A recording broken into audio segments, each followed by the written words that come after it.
guys, ayan, welcome to my channel again. This is Lonely Sniper 16. Ayun, kumusta mga parikoy, kumusta mga marikoy. Ayun, so ngayong araw ay meron na naman tayong pag-uusapan. Ayan, medyo mainit-init. Ayan, mainit-init at malapot-lapot na usapan.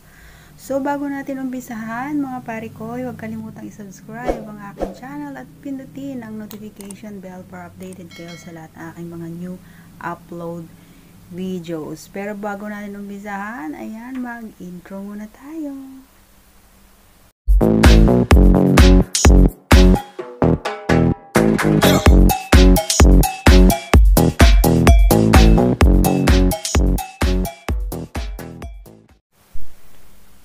I'm back! Ayun, so ang pag-uusapan natin ngayon mga parikoy, ayan, mga marikoy, medyo kuha-kuha ka ng malamig na tubig, ayan, malamig na juice or malamig na, alam mo na, yung pampainit. Siyempre, isang bote lang para masaya. Okay? So, ang pag-uusapan natin guys ay yung kapag nakainom ba, matagal labasan. Ikaw ba pare ko, kapag nakainom ka, matagal kang labasan. So, yan ang ating pag-uusapan ngayon. Karamihan kasi, mga pare ko, sa inyong mga lalaki, pag nakainom, ang tagal labasan. Alam mo yung kawawang-kawawa na si Tahong, hindi ka pa rin nilalabasan. Alam mo na kayong nakasampung putok na ako, ikaw wala pa. Diba? May mga ganong lalaki. Pero may mga lalaki naman na mabilis labasan kapag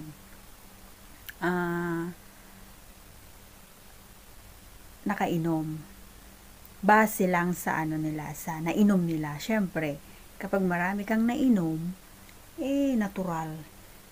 Kuluntoy ng iyong tarugo, ang iyong batuta. Oo. Minsan kasi kahit marami kang nainom, tapos malakas kang uminom, ay malamang malakobra ang iyong batuta. Oo, nakatayo pa rin siya. Hindi siya kuluntoy. Oo. So, base sa aking mga natanong-tanong, mga parikoy, sabi ng isang parikoy natin, kapag nakainom daw siya, yung mild lang na inom, mabilis daw siyang labasan. Oo. Mabilis yung ganon. Putok na agad siya. Oo. Pagkaputok niya, matutulog na siya. Oo. Parang tamang-tama lang. Tamang kaplog lang yung pag-inom niya. Oo, parang, anong tawag doon? Parang, nagpaano lang siya, nag-warm up lang siya. Medyo pinainit niya lang yung kanyang katawan ng kaunti. Alam nyo ba, na, minsan masarap yung kaplugan kapag parehas kayong nakainom. Pero, yung tamang inom lang, yung tig-isa o dalawa kayong bote ng inumin. Yung parang banding lang ninyong dalawa. Hindi yung todo to yung case naman na, hindi. Yung tamang lang, isa o dalawang bote, ang sarap. Sobrang sarap. Sobrang makipagkaplugan. As in, sobrang sarap. Oo, promise. Alam mo yung todo ungol ka. Oo. Yung sobrang sarap ng ungol. Oo, ganun yun. Isa o dalawang bote lang. Kaya kapag halimbawa nakasama nyo ang inyong partner at may bala kayo makipagkaplugan, ay isa o dalawa lamang ang ipainom nyo rin sa kanya. Napaka-wild ng isang babae kapag isa o dalawa lang yung ipinainom mo sa kanya. Huwag nang sosobra doon. Sobra. Hindi ka magsisisi na pinainom mo siya. Promise. Oo. Kasi alam nyo ba, minsan, pero ewan ko lang ha, base lamang sa mga narinig ko sa mga friends natin, sabi nila, isa o dalawang bote, grabing wild daw nila. Alam mo yung sobrang libog daw nila, as in talagang lahat daw ng posisyon gusto nilang gawin. Oo, ganun yung babae. Kaya pare ko, ayan, tips ko sa iyo ha. Kapag may balak ka sa isang babae o sa jowa mo o sa misis mo, ayan. Hindi naman masamang kasama mo yung misis mo na mag-jamming paminsan-minsan. Oo. Isa o dalawang bote. Pampasarap ba? Pampasarap ng kaplugan, pampasarap din ng tulog yon. Kasi kapag sobra, minsan may nag-aaway, may umiiyak na, ganun. Kaya tamang-tama lang, yung tamang timpla, tamang tadyak, ganun. Huwag mo siyang paiinumin ng sobra. Kasi kapag nakainom siya ng sobra, baka buhatin mo na siya hanggang kama. Yung na hinubaran mo na siya ng panty niya na hindi niya alam. 'Di ba? Parang ikaw lang yung nag-e-enjoy, siya wala siyang kaalam-alam. Umuungol siya, pero hindi niya alam na kinakaplong mo siya. Although alam niya na kinakaplong mo siya, pero yung katawan niya bagsak. Alam mo yun, yung kahit gusto niyang gumawa, gusto niyang kumilos din, gusto kanyang kaplugin, gusto kanyang romansahin, hindi niya na magawa kasi nga wala na siyang lakas kasi naubos na ni alak. Kaya pare ko, kapag may balak ka nakaplugin si babae, huwag mo siyang papainumin ng marami, yung katamtaman lang. Ikaw din, huwag kang masyadong iinom para naman masiyahan din si Maricoy. Oo. Tsaka alam mo ba, kapag yung tamang-tama lang yung inom mo, pare koy, grabe, alam mo yung manoy mo. Oo. Alam mo, yung manoy ng isang lalaki, kapag yung tamang-tamang inom lang siya, grabe, ang tigas. Shit, ang sarap. Oo, hindi mo na kailangan, hindi ka na magpapakahirap na hindi ka na magpapakahirap na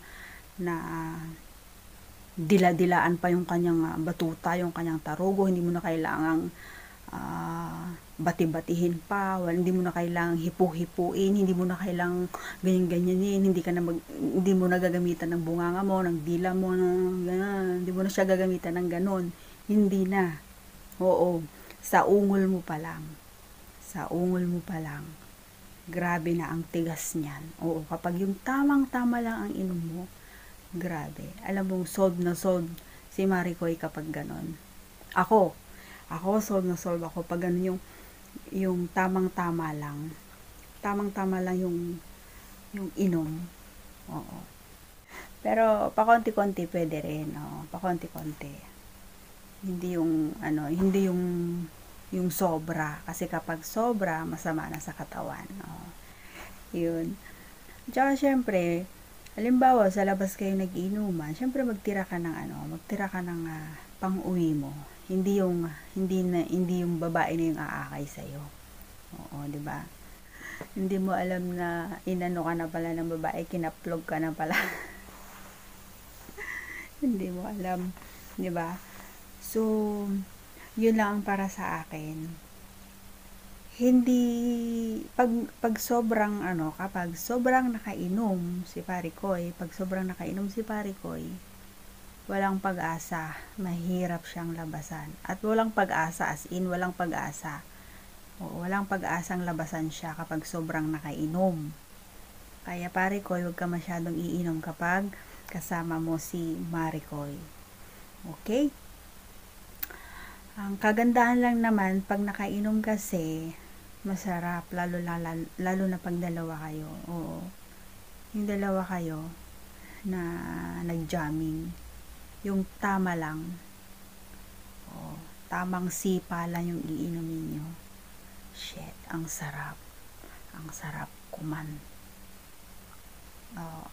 Grabe. Alam mo yung ibalibag ka na niya sa kama sa sobrang kalibugan niya. Kasi alam mo ba, ang nakainom, malibog yan. Oo, kahit ako sobrang libog ko kapag nakainom mo. Oo, ang ingay ko pa, maingay ako sa kama.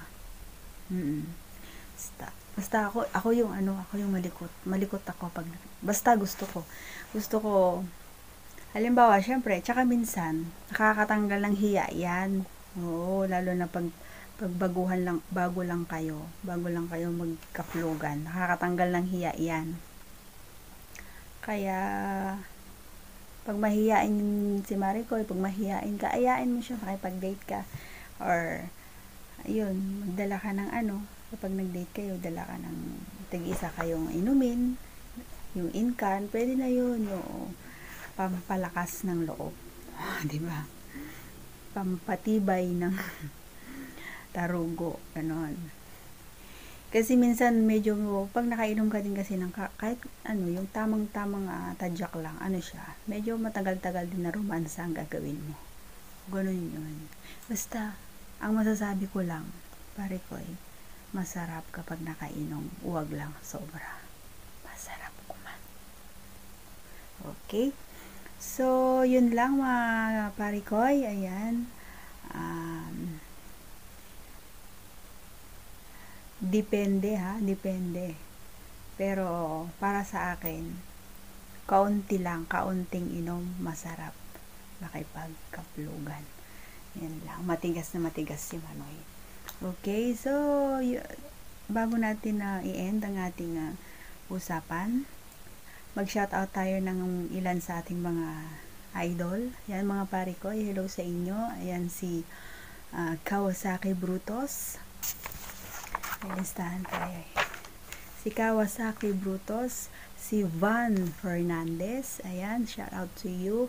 Dex Blantucas, Dante Nipales, Maginoo Mabuti, and Dec Cruz. Ayan, shout out po sa inyong lahat at maraming salamat sa patuloy na pagsuporta sa aking channel. Thank you and mahal ko po kayong lahat.